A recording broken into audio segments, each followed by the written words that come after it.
Υπουργέ του Πολιτισμού και του Τουρισμού, κύριε Παύλο Γερουλάνε, αξιότιμοι κύριοι Υφυπουργοί, κύριε Υφυπουργέ Τύπου και Εκδόσεων της Κίνας Σοου Σαν, κύριε Υφυπουργέ Προστασίας του Πολίτη, κύριε Βούγια, κύριε Πρέσβη της Κίνας, κύριε Γενική Πρόξενη, κύριοι Βουλευτές, κύριε Γενική Γραμματέα Μακεδονίας Θράκης, κύριε Γενική Γραμματέα Κεντρικής Μακεδονίας, κύριε Λιώνη, κύριε Νομάρχη, κύριε Ψωβιάδη, κύριε Δήμαρχε, κύριε Παπαγεωργόπουλε, κύριε Αντιπρίτανη του Αριστοτελείου Πανεπιστημίου Θεσσαλονίκης, κύριε Τσατσάκου, κύριε Πρόεδρε της Ελεξπό, κύριε Θωμόπουλε. Είναι μεγάλη τιμή μου που η πρώτη μου δημόσια εμφάνιση ως πρόεδρος του Εθνικού Κέντρου Βιβλίου είναι τα εγγένεια της Διεθνής Έκθεσης Βιβλίου Θεσσαλονίκης. Είναι πρώτη φορά στην ιστορία της, στην 7χρονη ιστορία της έκθεσης, που ο Υπουργός Πολιτισμού την τιμά με την παρουσία του. Η παρουσία σας, κύριε Γερουλάνε, σε αυτό το χώρο δεν δηλώνει μόνο την αγάπη σας, γνωστή εξάλλου, για το βιβλίο και την ανάγνωση. Για όλους εμάς, δηλώνει και την αποφασιστικότητα με την οποία υποστηρίζεται η εθνική πολιτική βιβλίου, μια πολιτική την οποία καλούμεθα να προσαρμόσουμε στα δεδομένα της κρίσης που μαστίζει τη χώρα μας. Δεν μπορώ να μην επισημάνω πως η λέξη κρίση στα ελληνικά έχει διτή σημασία. Από τη μια σημαίνει μια κατάσταση της λειτουργικότητας, εύθραυση των ισορροπιών και αβεβαιότητας. Συγχρόνως όμως σημαίνει και τη διανοητική ενέργεια η οποία επιτρέπει στη συνείδησή μας να αντιληφθεί την πολύπλοκη πραγματικότητα. Αν καταφέρουμε να μετατρέψουμε τη σημερινή αβεβαιότητα που υπονομεύει τη διάθεσή μας σε κρίση συνείδησης, είναι βέβαιο πως όποιο κόστος και αν χρειαστεί να καταβάλουμε θα βγούμε κερδισμένοι. Το βιβλίο, η ανάγνωση, είναι το καταλληλότερο εργαλείο για την επίτευξη αυτού του έργου.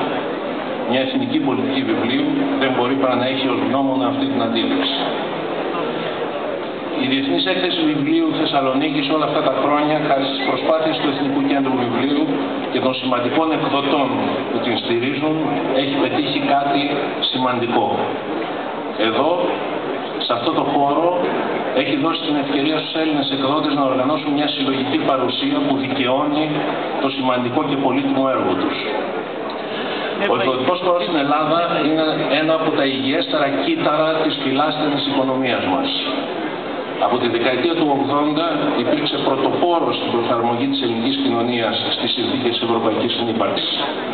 Λειτουργήσε και λειτουργεί με κριτήρια ιδιωτικής πρωτοβουλίας και υγιούς ανταγωνισμού, με αποτέλεσμα αυτή τη στιγμή στον ευρωπαϊκό χώρο η ελληνική εκδοτική αγορά να θεωρείται ως μια αγορά μικρή μεν, εξόχως ανταγωνιστική δε.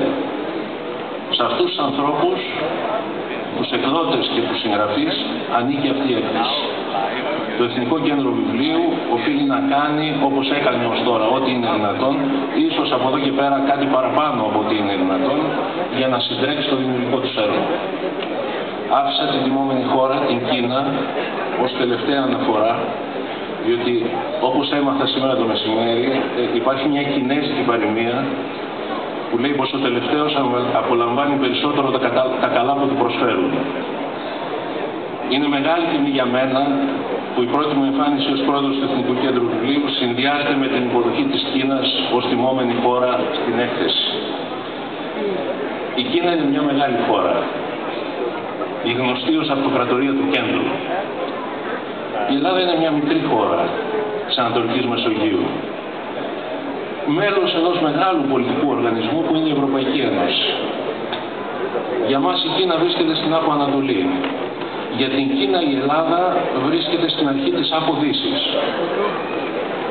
Όμως παρά τη διαφορά των μεγεθών και τα χιλιάδες χιλιόμετρα της γεωγραφικής απόστασης, η Κίνα και η Ελλάδα συναντώνται σε αυτή την άλλη διάσταση που δίνει στην ανθρώπινη ύπαρξη προοπτική, στο βάθος του ιστορικού χρόνου. Δύο γλώσσες που δεν έπαψαν να μιλούνται για 3.000 χρόνια, δύο πολιτισμοί που επί 3 χιλιετίες δεν έπαψαν να επεξεργάζονται τους όρους της ανθρώπινης ύπαρξης. Η Μεγάλη Κίνα και η Μικρή Ελλάδα ζουν στο σύγχρονο κόσμο, γνωρίζοντας πως η ζωή δεν αποτελείται μόνο από παρόν. Η ζωή κουβαλάει στην ψυχή της παρελθόν και όσο υπάρχει παρελθόν υπάρχει ελπίδα και για το μέλλον. Τον 5ο π.Χ. αιώνα με τη δική μας χρονολόγηση. Τον εγγενίασε ένας μεγάλος Κινέζος σοφός, ο Κονφούκιος, και τον έκλεισε ο δικός μας Σωκράτης. Μαζί τους γεννήθηκε η ηθική σκέψη. Στη κινέζικη γλώσσα κυκλοφορεί ακόμη το πνεύμα του Κονφούκιου, όπως και στα φωνήαρα και τα σύμφωνα της ελληνικής γλώσσας υπάρχει κάτι ακόμα ζωντανό από το δαιμόνιο του Σωκράτη, του σοφού της αιώνιας διερώτησης.